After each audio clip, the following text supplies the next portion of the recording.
Сәлеметсіздер ме, құрметті әріптестер? Мен Алматы облысы Іле ауданы номер 25 орта мектептің математика пәні мұғалімі Тоқмұрзаева Зарипа Төлегеновна боламын. Бүгінгі күні онлайн қашықтықтан сабақ беру барысында білім алушыларыма мен WhatsApp мессенджерін, Zoom және Кораб платформаларын қолданудамын.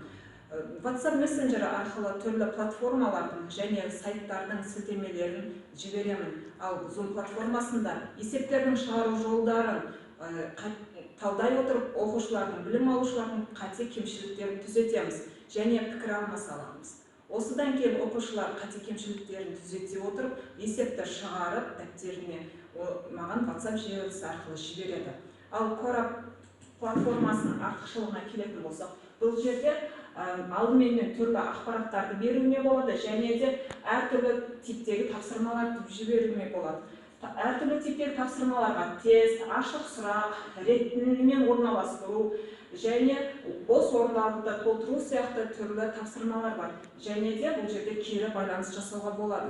Мен өзімнің сабағыма келетін болсам, пайдаланылған 7 сыныпта қысқаша көбейту формулалар, оның ішінде қосынды мен айырманың квадраты тақырыбында оқушыларыма мынандай тапсырмалар бердім. Алдымен сөйлемді ретімен орналастырып, анықтаманы толтыру. Ал екіншісінде сөйлемді толықтыр тапсырмасында екінші анықтамада қалып кеткен сөздерді жазып, анықтаманы қорытып шығарады. Одан кейінгі тапсырмаларда мен түрлі тесттерді қойдым. Яғни қысқаша көбейту формулаларын қолдану арқылы дұрыс қолдана алады ма, соны анықтау үшін түрлі тесттерді орналастырдым.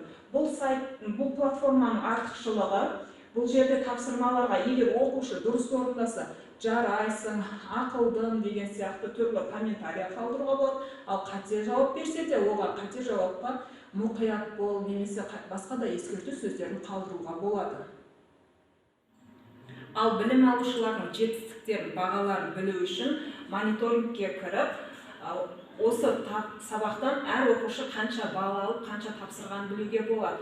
Мысал үшін, қарып ақиман алсақ, қай тапсырмаларды дұрыс орындалғанын және қайсысында қандай жауапты белгілегенін және қалай қате жібергенін көруге болады. Мысал үшін, мына жерде қате жауап, 2 жауап белгілеген, бірақ ол екеуі қате болған. Осылай көруге болады. Және де бұл жерде кері байланыс жасауға болады. Тағы бұл Кораб платформасының артықшылығы, бұл жерде оқушылар тіркелуі міндетті емес. Ссылкасын жіберу арқылы олар тіркелмей-ақ бірден тапсырманы орындап кете беруіне болады. А квадрат минус 24аб плюс 16б квадрат. Бірінші өрнегіміз қандай бір мүшенің квадраты? Толғанай? Үша. Дұрыс. Үша. Иә, толғанай жауап берсін. Айырманікі ма, қосындының квадраты бола ма? Айырма. Дұрыс. Екінші өрнегіміз? 4b. Дұрыс, 4b-ның. Яғни 3-ша азайтылған 4b-ның квадраты болады, жарайсың. Екіншісін, Кәусар, сен айта қойшы. Бұл жерде 5x квадрат, 5x квадраттың квадрат болады. Плюс болады. Және сол екінші өрнегіміз? 2x бола ма? Екінші өрнегіміз болады 1-дің квадраты. 2-дің квадраты болады. Сонда жақшаның ішінде қалай болады, Кәусар? 5x квадрат. 5x квадрат? 5x қосылған 10x қосылған 1-дің квадраты. Жоқ, 2x болмайды, ол екі формуладағы. Жақшаның ішінде болады 5x қосыл 1-дің квадраты. Бесіншісін, кім бар бізде? Қазбек.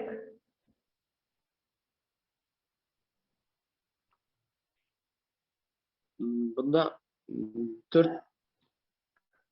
2m квадрат 2mn квадрат болды. 2n қосынды ма, айырма ма? Плюс қосынды. Қосынды дейді. Дұрыс айтып тұр ма, Әйгерім? Жоқ, азайту болады. Дұрыс. 2n азайтылған m-нің несі болады? квадрат. 9. Индира. Квадратқа. 5-те 9-ға қараймыз. Индира көрініп тұр ғой. Я көріп тұр. Бос орынды берілген өрнек екі мүшенің квадраты түріне келетін тиісті өрнекпен толтырыңыздар. Яғни келетін етіп. Бізге қандай өрнек жетіспей тұр? Ол үшін мына жақтағы екінші, үшінші мүшелерге қараймыз. Екі еселенген асы деп тұр, я? Сонда бізде мына бірінші өрнегіміз не болады? 4 квадрат па? Жоқ.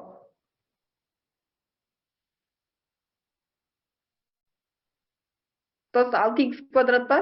Жоқ. Жоқ. Қандай өрнек жетіспей тұр? Мына жақтағыларға мән береміз. Екі еселенген бірінші және екінші өрнектің көбейтіндісі деп тұр. Ал Астаз ба? аның Квадраты ма? дұрыс, өте дұрыс. Аның Жарайсыңдар. Ары қарай. Ал Айбек үшіншісінде Y-дің квадраты ма? Y-дің квадраты. дұрыс, өте дұрыс, жарайсың. Ал енді бесіншісі кішкене күрделі екен. Ақлима.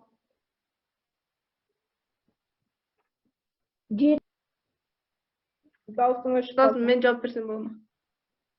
Ма апай? 7 ба? 7 мына жерде квадратталып тұр, 49 болып. Мына жерге қандай өрнек жетіспейді? 2 квадрат па? Квадрат. Соның квадраты, дұрыс, жарайсыңдар. 5-те 12 көп мүшеге түрлендіріңдер. Яғни бізде қарасаңдар өрнегіміз күрделі, я? Қосындының өзінің ішінде квадраты бар. Ал x квадратты квадраттаймыз. Бұл дәреженің қандай қасиеті еді? Кәусар айта ғой. Ықшам.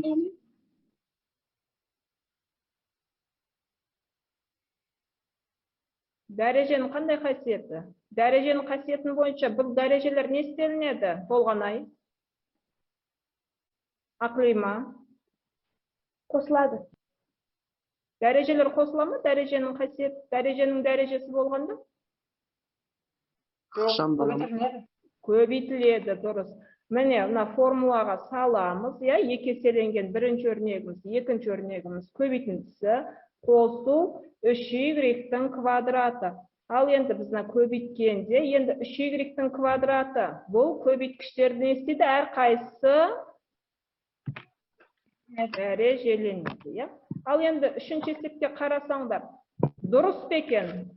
Формуланы дұрыс қолданғанын ба? Жоқ. Жоқ. Сера, қай жерінде қате?